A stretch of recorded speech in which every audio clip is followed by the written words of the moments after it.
Ceola Wilson One. I really don't know what to say after that. Debbie? It hurts. I mean, we've seen tears on this set.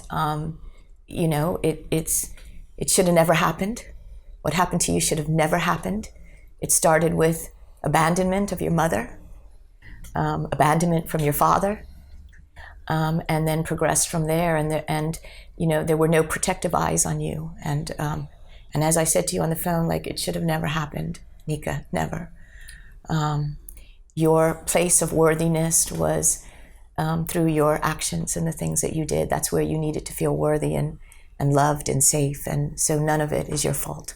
That's what I want to start with. What happened to you was not your fault. So for people who think scars fixes people, that's not your role. Absolutely not. We are in the community to provide prevention, education, and awareness, and support, and really help survivors know that that there is a place for them to go for healing, and we provide those resources. And you direct people to the place they need to go. Absolutely, and that's what I did with Nika. Nika called and just needed to be validated and affirmed of her story. She shared her story with me. I think we cried together, and then I recommended that she get some help because she needed that. She needed someone to talk to. She needed to share her story. What about our other guest, the one we just played, the gentleman? Yeah, so we met a couple of years ago through someone else, and I knew that I didn't know the details of his story, but I knew he had a story, a powerful story, and we have to look at people's heart.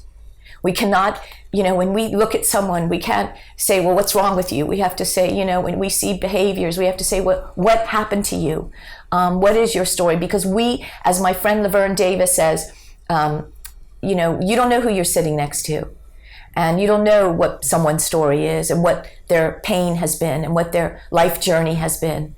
And when we see behaviors, we have to ask ourselves, and it may not be sexual abuse. It can start with abandonment of someone who brought them into the world that they lose. It can start with, some sort of abuse. But I can tell you, sexual abuse, takes people down a dark road, and everybody's pain looks different. And what we need our survivors to know is that what happened to them is not their fault. And the other thing, Ceola, is our survivors need support throughout their journey. And that is why SCARS, has recently developed a brochure, how to support a survivor of childhood sexual abuse. And anyone who does our training gets this brochure. I'm also going to take hard copies around to different resources. How do you support someone? Well, here's the brochure. Take time to listen. Try to understand their story. Let them know that they can share as little or as much about their experience that they wish. This is about them. Let them know that, even if you don't want to talk about it right now, I'm still here for you. And when you're ready, I'm here. Ask them, what can I do to help you feel safe? We heard the word safe earlier. Survivors don't feel safe. There's certain things that happen in their life that that will make them feel unsafe. Triggers of their body, triggers of what people say, feelings or smell, or even a smell will make them feel unsafe. So figure out what that is. Allow them the space to feel whatever they need to feel. Show them appreciation and support. Thank them for sharing their story with you. Demonstrate appropriate boundaries. Ask them what it is that will help them to feel safe. Find out what that is. Accept and understand their communication of how they're going to communicate this. Help them gain back their power. Children lose power when they're abused. Help them get that control back. That's really important. And ask them how you can do that to help them gain that control. I still get stuck though when a child tells their mother and they don't believe them. That's the one thing that keeps swirling around my head since we started this. I just can't get it. Yeah. Yeah, I think there's a lot of reasons for that. There are a couple of reasons. One is if they believe them, then they have to deal with it. That means changes in their life as an adult. Perhaps it is shock. Some people aren't prepared for this, what they're about to hear, and they're shocked. So the first thing is minimization or denial, and then in months to come or time to come, it comes around and they realize, wow, maybe this did happen. Because a lot of the people, when a mother says that, right away you take ownership. I didn't protect my baby. This is my fault. And they go down that road, and their way of self-protection is to either minimize it, deny it, justify it. There's many reasons for that. So let's bring in our other guests. Tell me who you are and why you're here. Well, thank you for having me, first of all. Sure. My name is Kevin McNeil. I am a former detective, special victim detective. I actually investigated. So you're like Law and Order SVU? I am. That's me. Not quite as easy as that, though. Yeah. So I did that for 20 years. In Atlanta? In Atlanta, Georgia, yes. Right. And so I started seeing a lot of things that I didn't think that the police department had prepared me to investigate. They were more concerned about me putting people in jail than they were about me helping people get help. And so in 2017, I decided I wanted to help people more. I wanted to help victims more. And so when I went to my police department and told them that, they felt like, it wasn't appropriate. They told me, we pay you to put people in jail, not to advocate for victims. So I resigned. And so now I do this full time. I educate people on the effects of abuse. I've traveled around the country and the world, telling my story, telling people how to heal from abuse. So tell me your story. Yes, I was a little 12-year-old little boy. I was an excited little boy, like any other little boy. You grew up in Atlanta? I grew up in Memphis, Tennessee, actually. Okay. I was a very energetic little boy. Although I was bullied, I was talked about, it didn't matter. I was still a young boy. But I wanted it to stop. I grew up in an abusive household. I grew up, watching my mom getting beat by my stepfather. I grew up hearing strange sounds at the in other bedrooms of my other relatives being abused. And at the age of 12, I just wanted to live a normal life. And I remember I asked my mom for a weight set because I wanted to be a bodybuilder. And the reason I wanted to be a bodybuilder because I wanted to look intimidating. So I didn't want people to mess with me anymore. So my mom couldn't afford that. And so I remember my friend had a weight set. And so I asked my mom, I said, Mom, can I go home after school and lift weights with him? She said, sure. One day I was lifting weights with him. I lost track of time. My mom always wanted me to get home before dark. And I remember it was dark. I remember what my mom said. And I said, I got to get home. I got to get home. And I started running home, but it was already too late. And so what happened was when I took a shortcut behind a high school, and out of nowhere appeared this guy out of nowhere. So did you know him? I didn't, but you would have thought this guy knew me. He knew exactly what to say to me. He's told me he had stolen some weight sets out of the high school gym, which I was taking a shortcut behind the high school to get home quicker because I didn't want my mom to be upset with me. And he led me down these stairs and he told me it was on a set of bleachers. And when I went halfway under and looked, there were no weights. And when he realized that I knew that there were no weights, he then grabbed me. He grabbed me and started just beating me. I was 12 years old. I didn't know what this man wanted me. I mean, he was beating me, throwing me on the ground. And then he decided he wanted to rape me because I didn't know what he wanted. And I asked him, I don't have any money. I don't have any shoes. And he told me to take my clothes off. And then I remember him removing his penis and he forced me to perform oral sex on him. And he told me that I better not bite him. And so after he was done performing oral sex, he told me to take my clothes off, told me to bend over, and he was putting it in my rectum, and it began to hurt so bad, and I get to screaming. Every time I screamed, he would hit me, tell me to be quiet. And then he told me to take my clothes all the way off because I had my pants down to my knees. And I guess he felt like that was making it difficult for him to penetrate me. And so I knew if I could put my pants all the way off, I would not have survived that. I knew he had no intentions on allowing me to survive. And so I pretended to pull my pants off. And when I looked behind me, he was taking his pants off. And that was my opportunity to run. And so I ran as fast as I could. And that was one thing that kept my foot moving. That was a light. It was near the railroad tracks, a goalpost, a light. I just wanted to run towards the light. And that's what I kept remembering, run towards the light, run towards the light. And I darted out of that football stadium. I started running towards the light and I saw more lights. These were cars on the highway. So I darted out into the street and cars began to swerve left and right. They didn't stop, but they began to swerve left and right. And I looked back, he disappeared. he began to walk away. And here I was, a 12-year-old little boy. I didn't know what had just happened. And so now I'm walking home. And when I get on the street where I live, I see my mother, my brothers, and my sisters. They're waiting on my arrival because it's late now. They're wondering where I'm at. And I realized I had on no shirt, no shoes. I was limping. I could still smell the guy's odor on my body. And I can still feel his hands around my neck. And so when I got up to the porch, my mom thought I had disobeyed her, and she had a belt in one hand. But when the light hit me, she saw the condition I was in, and she was like, "Oh my God, my son, what happened to you?" And I looked at my mom, and I couldn't tell. I saw the pain on her face. Now, you got to remember, I never knew my father. I grew up in an abusive home. I was always bullied. And now this, I couldn't dare tell my mom that this had happened to me. So what you tell her? I told her I was robbed. I lied to her. And being in the community that we lived in a poor community, that was believable. And she wanted to call the police. She was like, "Let me call the police." I said, "No, Mom, don't, please." Because somehow I knew the police would get the truth out of me. And plus, I didn't trust the police.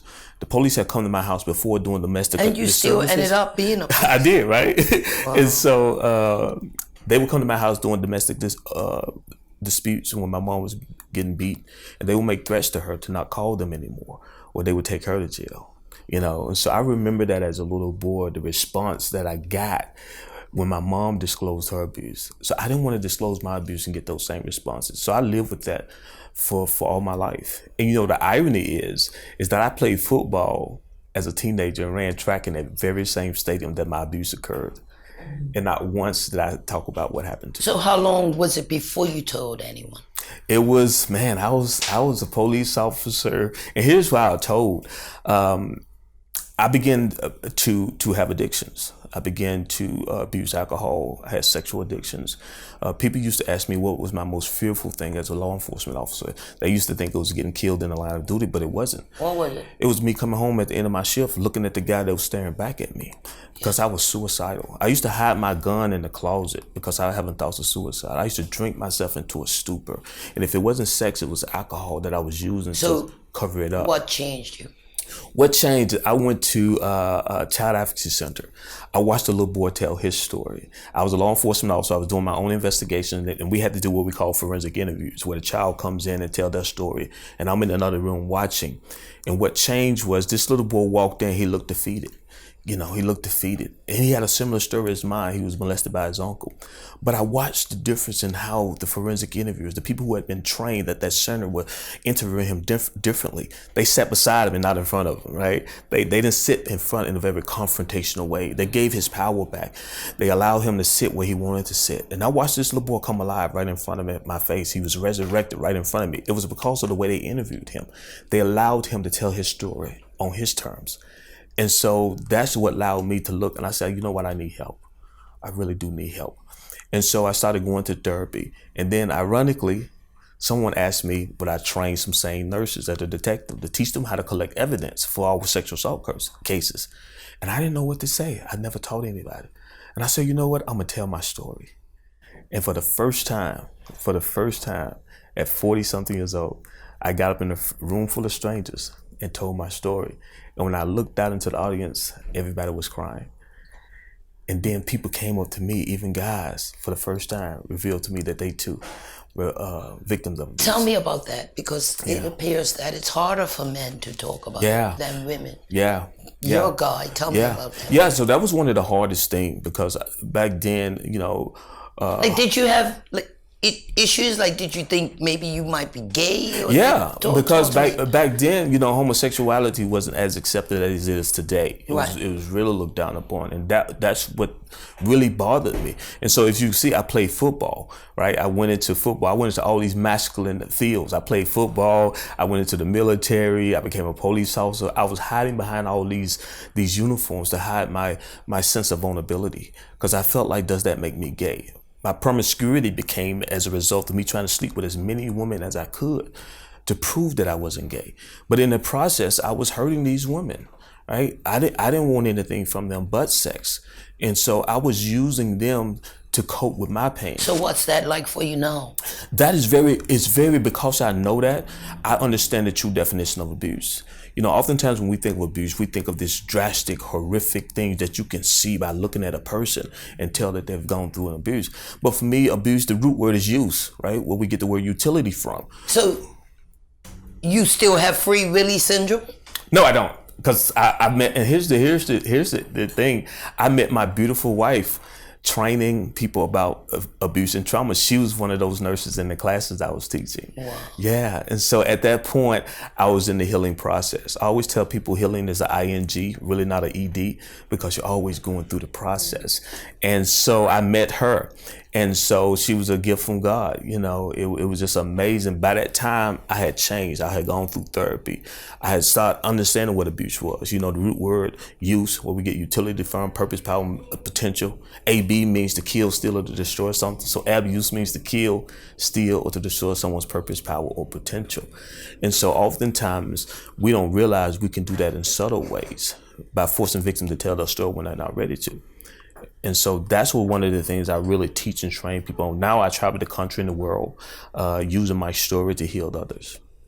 So what would be your main piece of advice to someone who's been through this and keeping it locked inside? What's your main message? My main piece of advice is, like Kanika said, find someone to tell, find an organization. I think what saved me, what gave me a buffer against some of the effects of my trauma, was I was a part of a community. I went onto that football field. I became a soldier. I became a police officer. I was in this community where people were surrounding me. And so I would tell people, find your community, right? Ask, people, like Scars, call and get some advice, read upon trauma. And there are people out there like the Scars program that can really help you. But once you find that community of survivors, then you can become better comfortable and be more comfortable around people who share the same thing that you share. Yeah. And Kevin uses a word that I had never heard before called support informed. We hear trauma informed, but the word support informed, because we do not have psychologists working at Scars. That's not, we're about prevention, education, and awareness. But if a survivor called and I'm on the other line, I'm a survivor and I feel the pain. Yeah. But we will definitely, I definitely say to them, now's the time, get some help, share your story, get some professional help, because, Scars is not psychologists. We're not, skilled in that does take a skill. A lot of the time people just want a listening ear. I noticed since I've been posting on this subject, working on this series, social media, I've had tons of people reach out to say, until I saw this show, I never told anyone. I've had several men talk to me about sexual abuse by family members. One lady said, it's touched her family, and what really ticked her off is they tell children about stranger danger. Yeah. Most of the time, that person's in your house. Yeah. Yeah, and another thing I like to tell people about when they talk about not just being trauma-informed or being survivor-informed is that we have to be careful on how we respond to abuse, because you got to remember how much courage it takes for a victim to actually tell their story and come forward.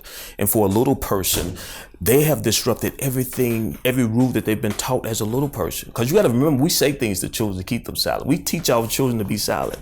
We say what happens in this house stays in this house, right? We say, keep crying, I'll give you something to cry about. I brought you into this world, I'll take you out, right? So these are the things that we're training children, and they hear this. They hear this from adults, they hear this from parents, and so they become afraid. Another thing I like to tell people and parents who are people who have to listen to abuse victims, don't use don't language a lot. We always tell our kids what don't do.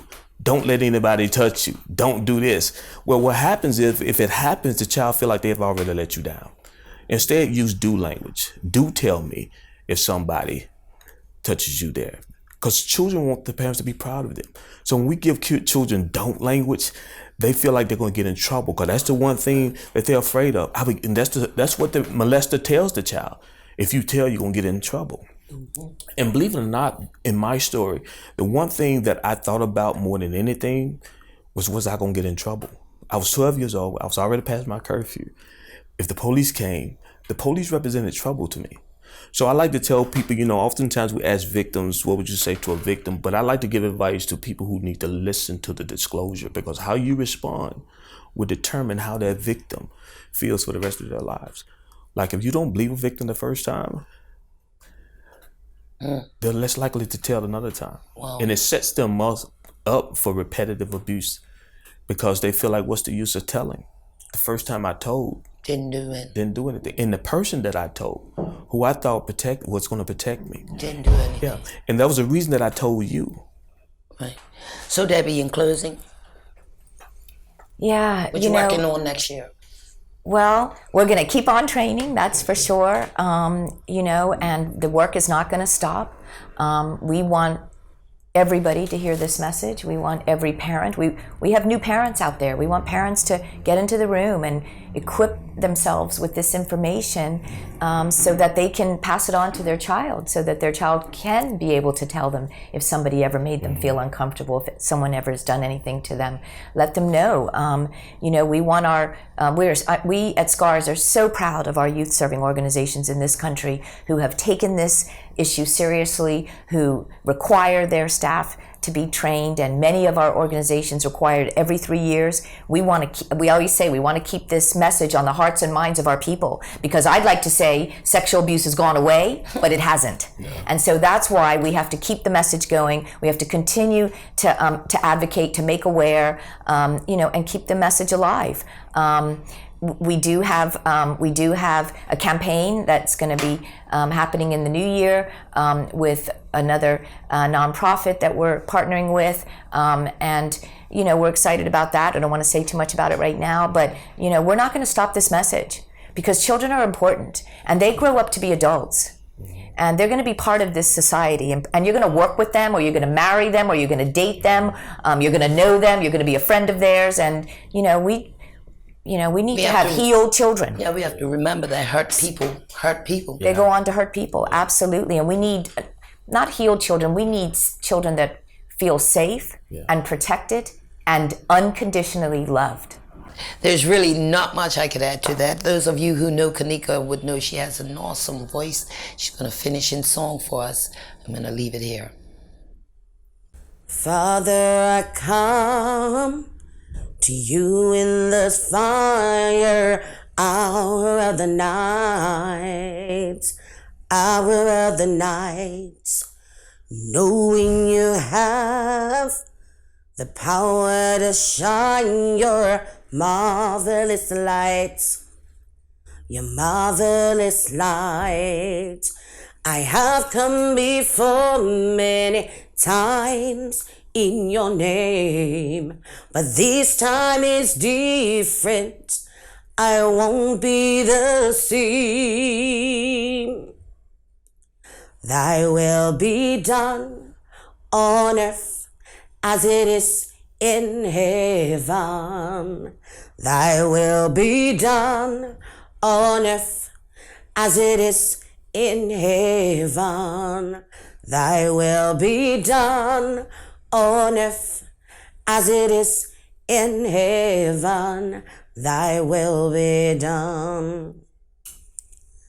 Today has been good, sitting under your bright shining sun, your bright shining sun, meditating on all of the wonderful things you have done, the things you have done, knowing that you are beside me all the while. I'm finally realizing that I am your child. Thy will be done on earth as it is in heaven. Thy will be done on earth as it is in heaven. Thy will be done on earth as it is in heaven. I need you, Lord. I love you, Lord. That's why I pray, that I pray thy will be done. Thank you. Thank you very much. If you're a survivor of childhood sexual abuse, we really encourage you to reveal your secret, to talk about your pain. Please visit our website, scarsbermuda.com, and go to the tab that says Resources for Healing. We have names and numbers of agencies. We have amazing agencies in our community that help with healing, and we just encourage you to reach out to somebody and start to receive the healing that you so deserve, because what happened to you was not your fault, but you can heal.